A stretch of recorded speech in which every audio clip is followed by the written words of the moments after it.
Hi crafters, I'm back for the fourth and final segment in my Watercolor World series.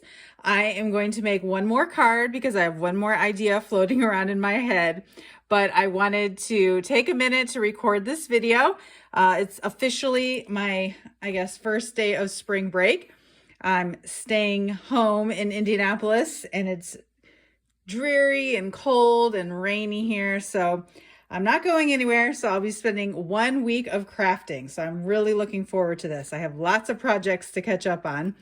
So I'll be popping in throughout the week to tell you what's going on, such as Stampin' Up! Has a new catalog coming out soon, and we get to see it next week. So I will be doing some wish list making and purging and cataloging and inventorying and reorganizing and all of that. But until then, I'll be using Watercolor World, which may or may not be carrying over. So in the meantime, I wanted to play with this one more time. So today I am going to come back to this vellum, which I used in my third video. So if you haven't checked out the first 3 videos in the series, you can find links to those in the description below. But as I was playing with this on the last card, I was like, you know what? I've got a lot of this vellum and I haven't used it as much, and it's so cool. So I wanted to try using this piece this time. And vellum is something that's a little bit tricky. A lot of times people ask me, you know, what kind of adhesive to use. But I also wanted to address sort of like what kind of ink to use, because in all honesty, when you use vellum, if you use just like our regular Stampin' Up! Ink, it will smear.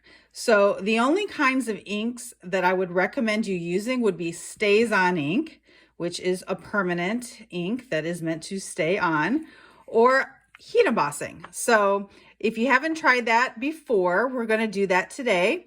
We're going to try heat embossing on this piece of scrap that I just had in my pile. All right, so let's get started. Today we're going to use black heat embossing powder, and this is one of the 6 colors that we currently offer. And I'm going to be using the Stamparatus again because it's just perfect for a project like this. So I'm not going to cut this down yet. I'm just going to cut it down afterwards. So that looks like it lines up fine. I'm going to use one magnet to hold it in place. Okay, and then I want to recommend that you use the Stampin' Buddy.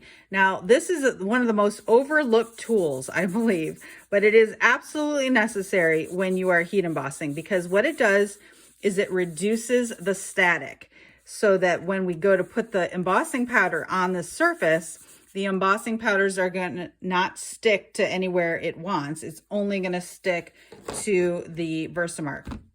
Now, this is the ink that you use when you heat emboss. Mine looks very crusty here. That was from a VIP class where we were using Brusho, which we haven't used for a while, but that's how that got discolored. It's fine. It's fine.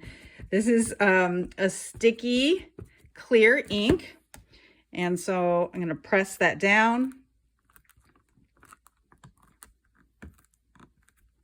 Make sure you move your hands around so you can get a lot of coverage there. You could try it again if you want, but I'm going to go ahead and assume that it's okay. So I'm going to move this out. And now I'm going to either have an embossing tray underneath, or you can also use like a piece of paper that you just fold in half. And then you'll put this on top.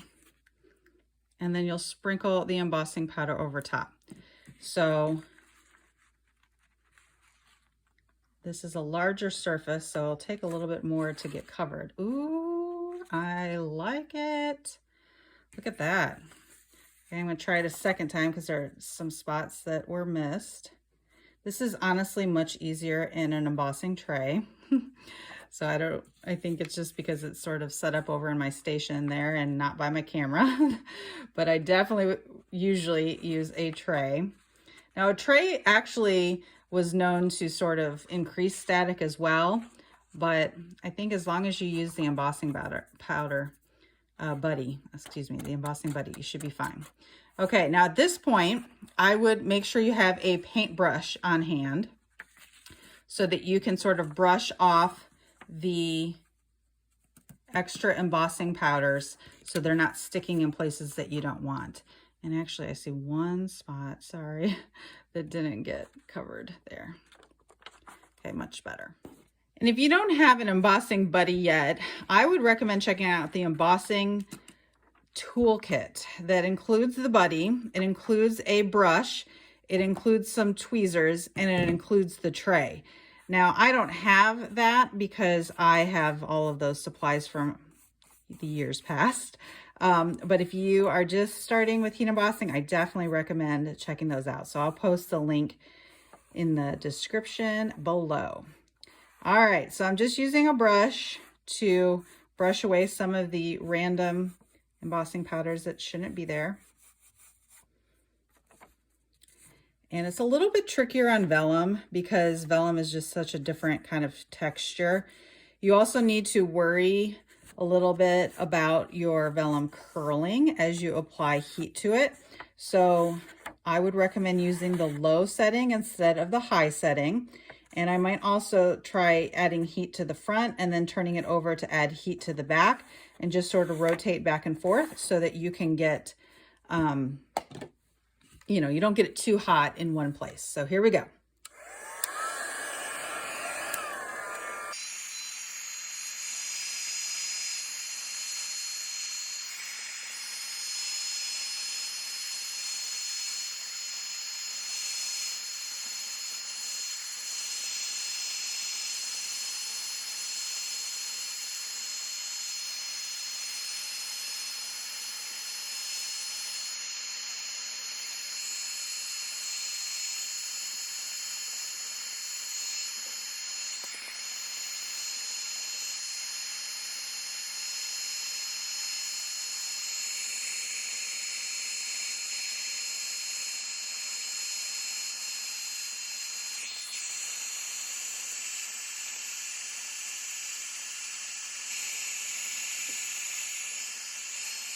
Okay, so that took a lot longer than I thought it would, but that was because I was using the low setting and it was such a large image, but it looks awesome.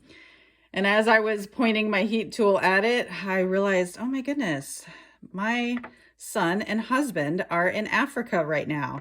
And they're on spring break and they took a trip where they're sort of doing some mission work over there. So I was just thinking about them as I was making this card. So that's pretty cool. Okay, so now that I have this, I think I'm planning on putting it on a Whisper White or Basic White card base. And just remember that we have two weights. One is the thick, which I always use for a card base, and then one is the regular. So this is the thick. And yeah, that looks super cool, but I decided to try a different technique, which I guess you could call this the stained glass technique. The stained glass technique is normally done when you stamped like a detailed image and on vellum, and then you turn the vellum upside down, and then you use a blend or an alcohol marker to color behind. So you can actually, it looks like stained glass when you're finished. Now this is Pool Party, and Pool Party is a very light blue. So keep in mind they come in two shades. So I'm gonna try the dark shade here. But I thought I might just try coloring from behind to give it sort of the water look rather than, you don't wanna color on the front side. It would look sort of streaky that way. But that might just make it pop a little bit more on the basic white background. Now, I think if you've seen the other videos in this series, you heard me mention that Stampin' Up! Is doing a color refresh for the next annual catalog. So we get to see that next week, and so we will know for sure which colors are coming and which colors are staying and which colors are leaving, and it's just so exciting. But anyhow, on my team page, we have a little guessing game going on, and someone asked the question, which color would you be most sad if it leaves? And my answer was Pool Party. So the color I'm using right now is probably my absolute favorite blue. I love using it for sky and water and anything beachy looking. Okay, so flip it over and it now has, can you see? It's got a nice look to it. So a little bit blue instead of just a solid white. All right, the next idea I had for this card was to find a compass. And so looking through my Airtable database, I found the He's All That stamp set, which is current, and it has this compass here. Now it says, every day with you is another adventure. And I'm not sure if I want that sentiment or not. I actually was trying to use one of the other sentiments that I had already embossed for a previous project that I hadn't used yet. So I'm not really sure which one I'm going to use yet. But let's just take a scrap of basic white, and I'm going to take this compass stamp and stamp it in our black memento ink just to figure out how big this is and do I want the words or do I not want the words. Now, one thing that's pretty exciting is Stampin' Up! Has released what's called online exclusives. And this is a new thing. These are products that you can only find online. You cannot find in a catalog. And so with the release of online exclusives that came out this month, they are bringing back some oldie but goodies, the circle punches. And you can see my face in there now. So they're only bringing back two sizes, the 1 3/4 and the 2-inch punch. So if you don't already have these, I would grab them while they're here because I use circle punches all the time. Now, the reason why they got rid of these is because we have these shapes in a die. But for me, punches can just be so much easier than like heading over to a die cut machine. Now, I know the 2-inch is too big. The 1 3/4 is perfect if I want the words. So I'm going to go ahead and punch that out. Okay. Now, if I decide I don't want the words, then the 1 3/8 is one size smaller. This one is retired though, so you can't get your hands on this now. And I'm guessing, yes, that will take it out without the words. Now, I probably should have waited until it's dried a little bit more. But so what I need to figure out now is, do I want the words or not? And now I'm going to use this scrap that was left over from a previous video in the series. And I'm going to, I realize it's not going to stand out very well. So I'm going to put some adhesive behind it. I'm using the Stampin' Seal, which is clear, so you don't really see the adhesive behind it. And now I'm going to stick it on some white cardstock. Okay. And now I am going, I've got smeared that black ink everywhere here, haven't I? And now I'm going to cut this down so that it will stand out on the card.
All right, so here's the finished card. I hope you like it, and it encourages you to use your Watercolor World stamp set, or maybe try a new technique or visit an old favorite. So I hope you enjoyed this series on Watercolor World stamp set. And if you check out the description in the video below, you can find links to all the products that we used, as well as links to the previous videos where we made these cards. And if you live in the Indianapolis area, you can check out my events where we'll be making this card next month. And while you're there, make sure to subscribe to my YouTube channel. Thanks so much for watching and happy crafting.